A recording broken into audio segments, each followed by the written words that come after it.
Hi, Fighting Scots. This is Jeff Rankin, your college historian, and I am now in front of the old Monmouth College gymnasium, as you'll recognize, no doubt, from the pillars. As a young boy, I would attend countless basketball games here in the old gym with the balcony and the people stomping their feet, and you could just feel the walls shake. It was just a wonderful memory.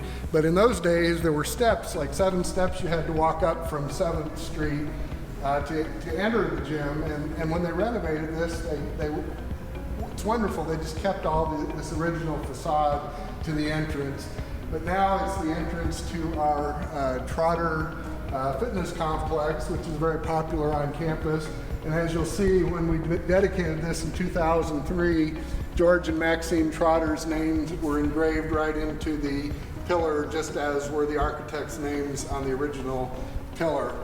And this is actually part of a new fundraising effort by our Fighting Scots Society to renovate this entrance and make it more beautiful and accessible for our fitness center, especially during the pandemic. We need better facilities as far as checking people in and out and making it more functional. So this is the old gymnasium. It's still part of our wonderful Huff Athletic Center, which now includes a massive field house and a natatorium beyond that, and in our gymnasium, which was built in 1983, was also incorporated into this building, as were new classrooms, new offices, and downstairs we've got training rooms and all kinds of really modern facilities for our athletes who are a really key part of Monmouth College.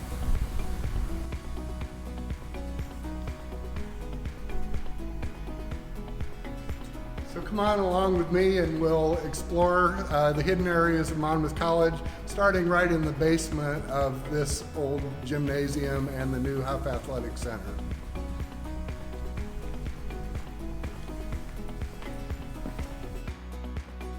Okay, we are now in the Wade Pool, or what's left of it. This is in the basement of the old gymnasium, and it was built in 1925. And the pool was actually the gift of Dan Everett Wade from the class of 1887, who designed the gymnasium. And he was a well-known architect in New York City and gave much of his expertise to the college over the years. This pool, some of you will remember swimming in it. It was really critical to the survival of the college during World War II because we had the Navy come and we had cadets going through, about 3,500 cadets over a two and a half year period. And the Navy, of course, required swimming, and without that pool that was the gift of Mr. Wade, we could not have had the Navy here. But the pool aged. And here you can see the steps leading down, and eventually it became impossible to maintain, and so Monmouth College actually had to drop its swimming program for a few years until the new Huff Athletic Center was built above it. So the pool now is inaccessible, but it's still here. It's underneath the training rooms for the athletic coaches, and if we walk down this way, you can see this is where the deep end of the pool was, right below the diving board. And some of you, if you dived here, you will remember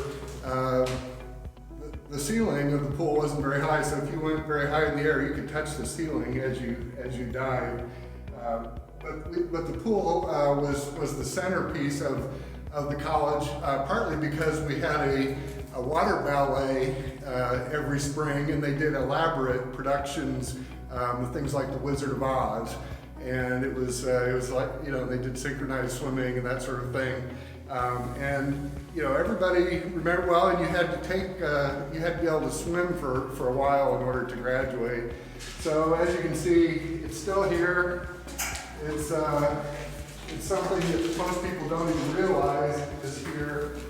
And originally, there was a 100-yard cinder track surrounding the pool on the basement level, and that was the forerunner to on this brand new, beautiful field house.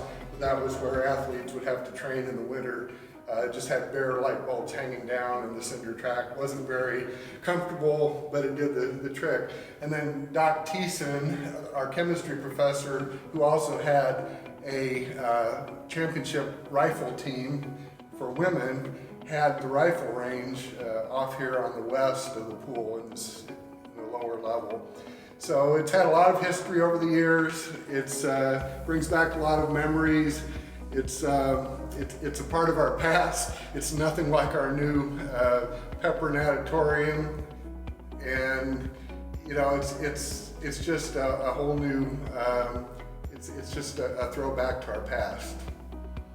We're now on the third floor of Haldeman Thiessen Science Center, which was the former science building that had its grand opening in 1972.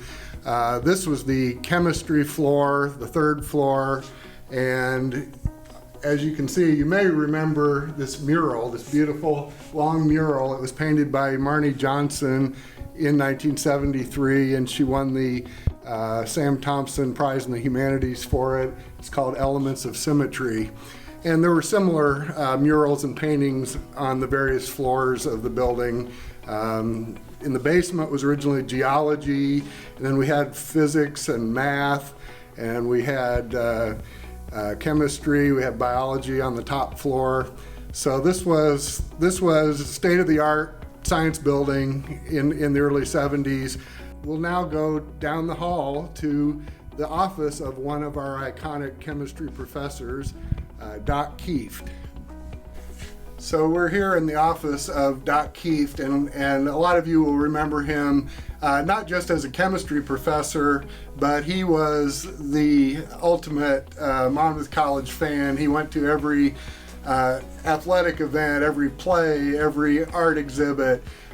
He just reveled in Monmouth College as a whole. He was also the longtime advisor to the ZBT fraternity. And sadly, he died in 2008 after a 35-year career at Monmouth. He had just recently, before that, been elected to the college's Board of Trustees, which was one of the proudest moments of his life.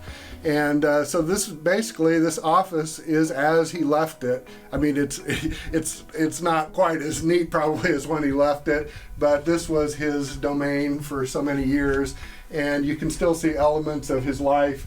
One of his proudest parts of his life was that he was the son of a chemistry professor, Lester Kieft, at Bucknell University in Pennsylvania, and we have a lot of old certificates and commendations in honor of Lester that he had proudly displayed in his office. So, Doc was just, he was very traditionalist. He loved the traditions of Monmouth. He loved the traditions of chemistry. And if you can just kind of imagine him being here. We have things even like his shoe shine materials. Here's an open can of brown shoe polish that he would probably use before going to a faculty meeting. We have an old refrigerator that's probably a 1960 Crossley, decorated with Monmouth College theater schedules and Buchanan Center for the Arts. So we even have his one of his class record books here with the names of many of his students from over the years. Chemistry 340. This is from the spring of 1996, and so this is just sort of a time capsule of one of our great faculty members.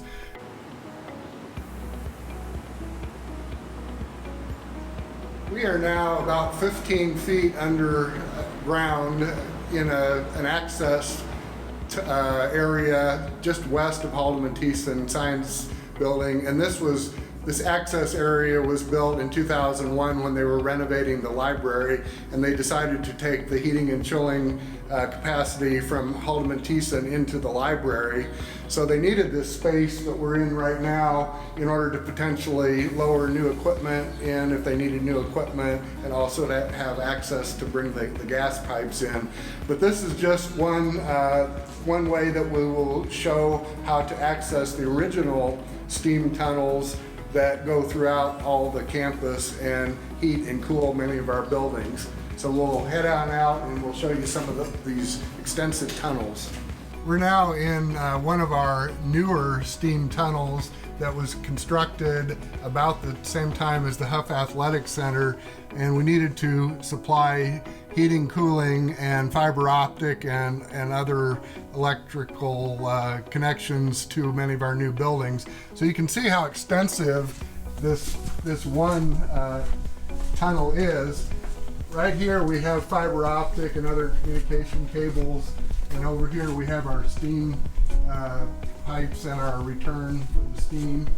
And we're actually underground, going between the Holloman Thiessen building and the old gymnasium, which is now part of the Huff Athletic Center complex.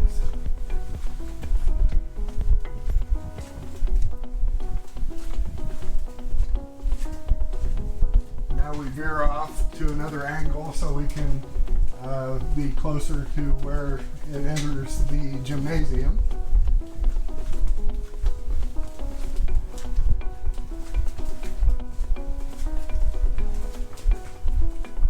And still a ways to go before we are in the old, what was the lower level of the gymnasium where the running track was originally. Even our custodians' closets have a history. We're on the second floor of the old McMichael Science Building, built in 1910, and it's now called McMichael Academic, and we have mostly our art department here, as well as some other faculty offices. But this is actually in the women's restroom, and originally, when this was a science building, this was an elevator shaft with a lift to bring supplies up to the top, and it's been filled in and just basically used as a closet. But on the walls are lots of old graffiti. We see some here dating to 1917 and the 1940s. Some of our most well-known alumni are here, and it's just one of these out-of-the-way places that you don't necessarily ever see at Monmouth College. But for example, I see carved into the wall here is Karen Bush, 65. She is in our Hall of Achievement. So, there's just a lot of history in these obscure places that you would never notice unless you happen to be a custodian. We're out in front of the admissions building. Older alumni might remember this as the Fine Arts Building, but in 1957 it was converted into a building for all the administrative offices, including the president and the dean and the business office and also physical plant. It's undergone extensive renovations. It's still a beautiful old home. It was actually built by a Knox College graduate, horrors. In 1914, he was a prominent attorney named John Brown, and it was one of the finest houses in Monmouth, designed by Peoria architect Herbert Hewitt. And it had some of the earliest modern conveniences of the 20th century, including refrigeration. It had an all-house vacuum cleaner system.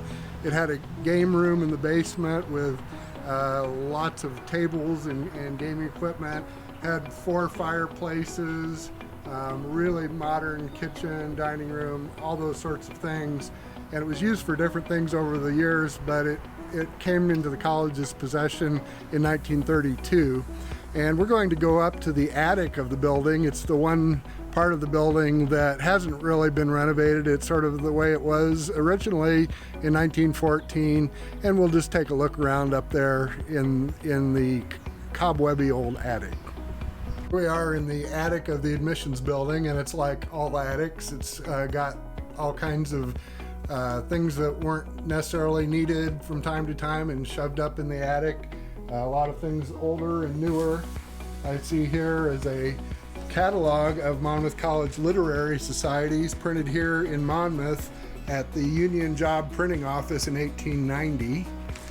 It's got lists of all the students who were in each of the literary societies, which preceded our Greek system.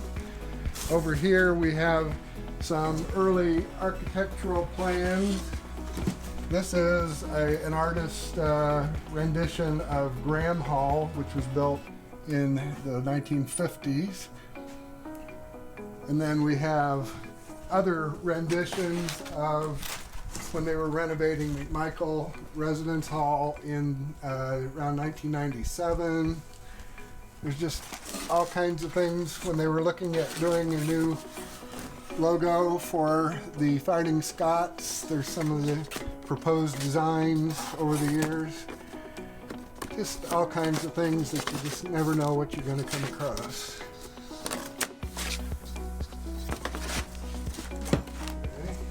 We even have some of the old street banners that dated probably to the late 1990s when we first put up the new light poles.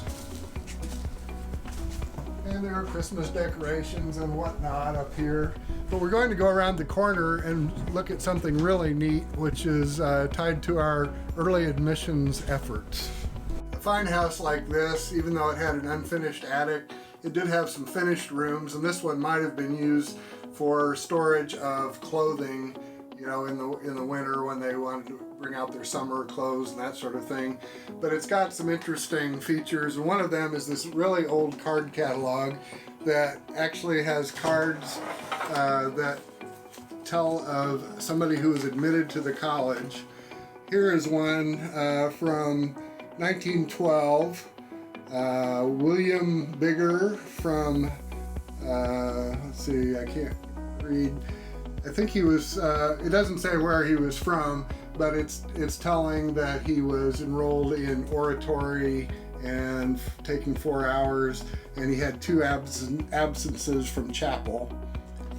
Let's see if I can find another one here. Just a random one.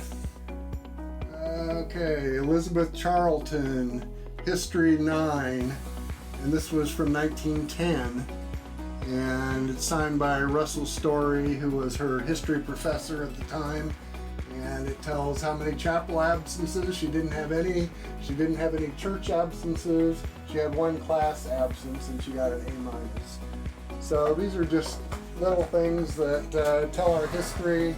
They're kind of obscure, but to me, that's what makes them really interesting. We're now in the attic of probably the oldest regular building on campus, which used to be known as the auditorium and today is known as Doll Chapel. And it was built, the cornerstone was laid in 1896, and it opened in 1897. It was used for multiple purposes. Daily chapel was, of course, one of its primary uses, which was required until 1965. But also many of the early class plays and regular theater productions, a lot of concerts were held here. This area was used early on. They probably used it for dressing rooms and different things during production. And as a result, we have all kinds of signatures dating back well over 100 years on this wall. All kinds of graffiti. If you want to look at some of the early ones, in 1906, Monmouth College celebrated its 50th anniversary, the semi-centennial, and we have Wallace Turnbull signing his name on June 6th of 1906. And we also have Wallace Barnes in 1904. Wallace Barnes was the ringleader of a group of students who stole the cannon from the class of 1903 that was buried in Cedar Creek for well over 50 years and is now restored. But he went on to become president of Illinois Bankers Life in Monmouth. Very influential gentleman. Somewhere on here I found a signature from 1903 when President Thomas Hammond McMichael was being inaugurated downstairs. Somebody was up here at the time writing that on the wall.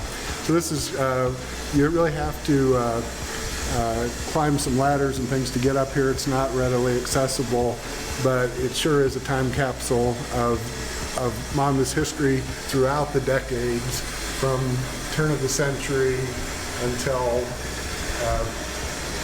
the 90s, and the renovation of this building occurred in the early 2000s, so this has been sort of off limits since then. While we're here in Doll Chapel, we'll stop on the way down from the attic and take a quick look at the works behind our Ardell organ. And you can see the many pipes of different sizes, from the little tiny ones to the big wood pipes and the various metal ones. Provides quite a loud sound. It's probably, I think, the third organ this building's had. The original one was actually powered by water pressure, and the water actually powered a turbine that created the vacuum and the pressure to run the organ pipes. So this is kind of a hidden treasure behind the stage at Doll Chapel.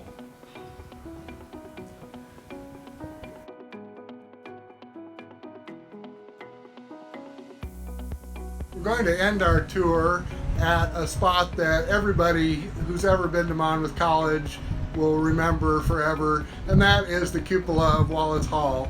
This is the highest point on campus. You can look down and see the expanse of all the rooftops, every direction you want to look. And this dates to 1909, when the Wallace Hall was completed after the first Old Main burned in 1907. We have photographs of the junior class up here in 1908, before it was even completed. And of course, it is dangerous to get up here. It's off limits now. We have special permission, but you can just see how the early days, it was so important to have architectural elements like this. And what's really interesting to me is, if you look at the original blueprints, there was a lot of decorative detail that's no longer here because it was made out of plaster. Plaster doesn't last very long in terms of decades, but some really ornate heads and various decorative details that are no longer here. There was also a weather vane on top with sort of a Maltese cross on top of that. So those are no longer here, but the cupola is still here, still represents Monmouth College. It's still the design element on the Monmouth College crest and logo. So for all of you, I really appreciate you taking the time to come on this tour today. I hope you saw some things that you didn't know were here or found particularly interesting. Monmouth College continues to evolve. We've got new buildings everywhere. We've got old buildings renovated, and Wallace Hall will always be here as the centerpiece of the campus. Hope you all had a good time. See you next time at Homecoming or Golden Scots.